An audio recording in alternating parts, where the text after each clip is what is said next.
El tema del día de hoy es la ofensa del pecado.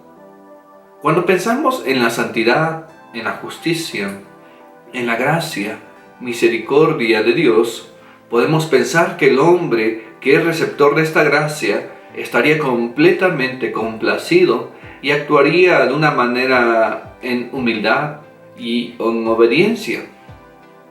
Pero la situación es que el hombre no actúa de esta manera. Resulta que el hombre actúa completamente opuesto a lo que Dios le ofrece. Siempre se va a manifestar el hombre de una manera rebelde.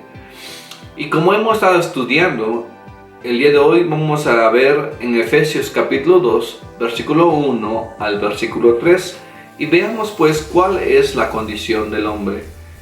En el versículo 1 dice que estábamos muertos en nuestros delitos y pecados. El versículo 2, estábamos siguiendo la corriente de este mundo. Estábamos siguiendo al príncipe de la potestad del aire. El versículo 3, vivíamos en la pasión de nuestra carne, cumpliendo los deseos de la carne y mente. Éramos por naturaleza hijos de ira. Esta es pues la condición del hombre.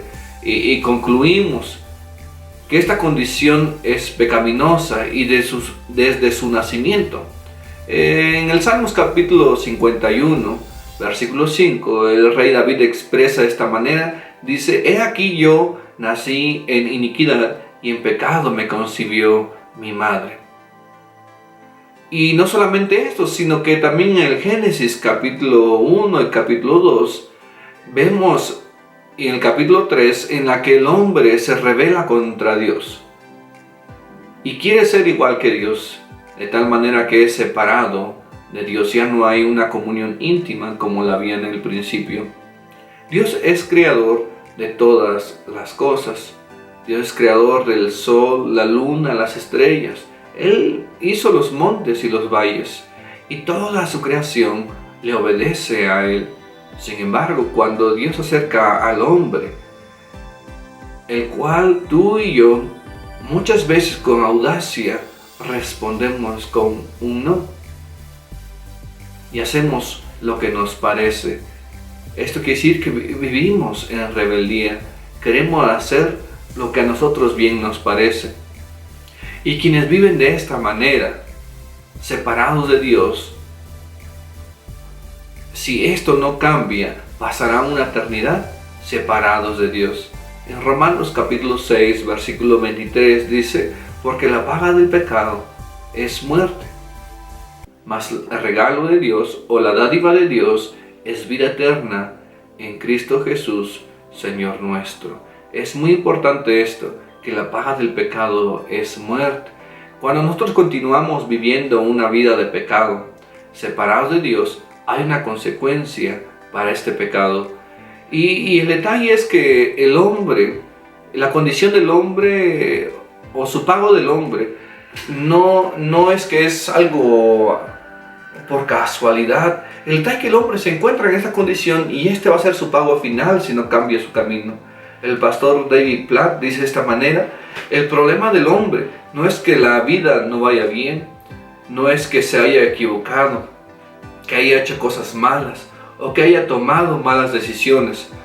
El problema del hombre es que en su centro de su ser se rebela contra Dios y está muerto sin Dios.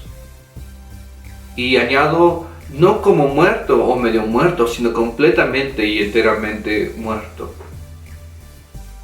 La condición del hombre sin Dios es muerto en el pecado y al final de su vida va a ser la muerte, porque como dice Romanos capítulo 6, porque la paga del pecado es muerte.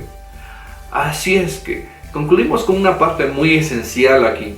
Cuando nosotros compartimos del Evangelio, debemos que hablar de una manera completa, de una manera entera acerca de la condición del hombre. Muchas veces cuando se evangeliza, se resalta acerca del amor de Dios, de la misericordia de Dios. Pero es muy importante hablar acerca de su justicia y cómo ésta nos muestra cómo nos encontramos delante de Él.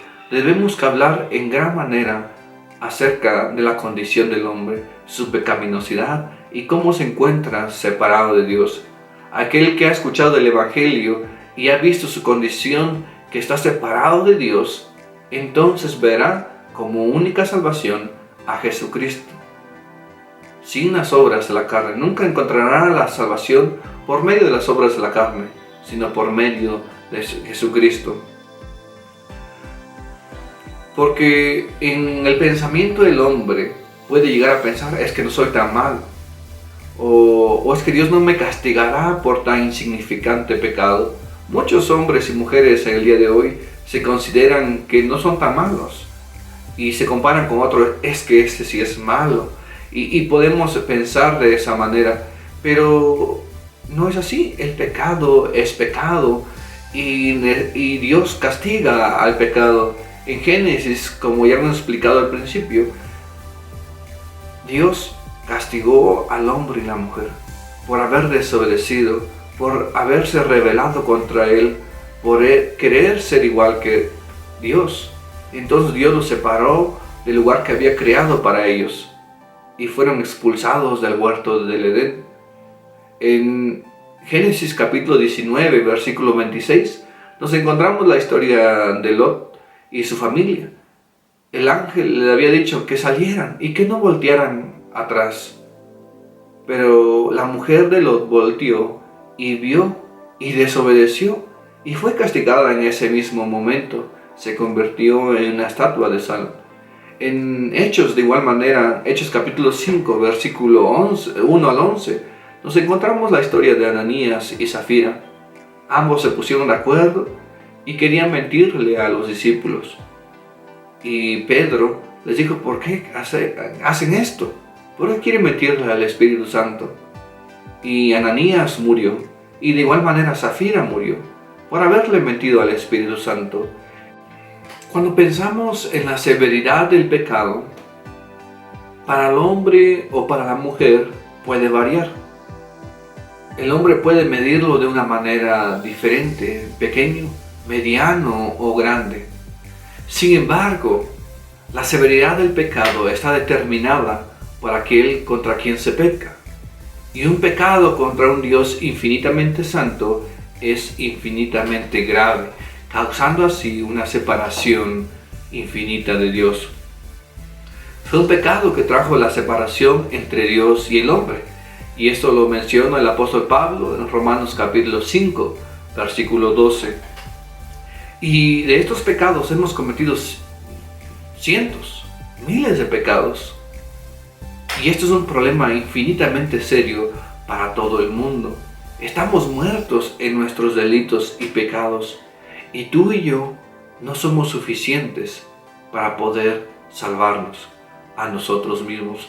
No podemos ser salvos de ninguna manera, porque constantemente estamos pecando. Pero agradecidamente alguien más lo es, y este es Jesucristo, Dios en la carne, quien murió en la cruz del Calvario por mi pecado y por tu pecado, y resucitó después de 3 días, para que tú y yo tuviéramos ejemplo de que algún día estaríamos con Él. Que Dios te bendiga.